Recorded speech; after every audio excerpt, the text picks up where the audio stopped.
Светските лидери го напуштаат Глазгов откако постигнаа неколку важни договори за намалување на емисиите на метан и запирање на уништувањето на шумите, но на маса се уште остануваат најтешките прашања. Самитот денеска го продолжуваат министрите за финансии кои ќе треба да соопштат како ќе бидат финансирани овие амбициозни договори.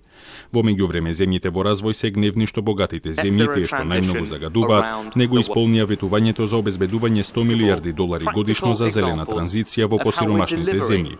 Денеска на самиот старт добија ново ветување. Over the next 5 years, we will deliver a total of $500 billion of investment to the countries that need it most.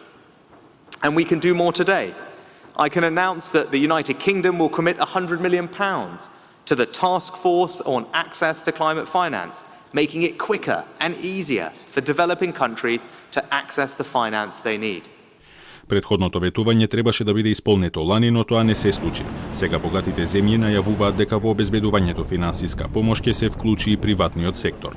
I believe we are on the cusp of a new era, where rich countries put more money on the table to support developing countries, where development banks and bilateral financiers go beyond building the new economy in parallel with the old and instead finance the displacement of coal.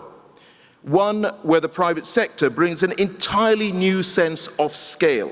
Специјалниот американски пратеник за климатски промени и поранешен државен секретар Џон Кери оцени дека со вчера постигнатите договори околу 65% од глобалниот бруто домашен производ ќе биде покриен со изводливи за имплементирање климатски планови. Но сепак вели дека тоа не е доволно. За да биде постигната целта, треба да учествуваме сите, порача Кери.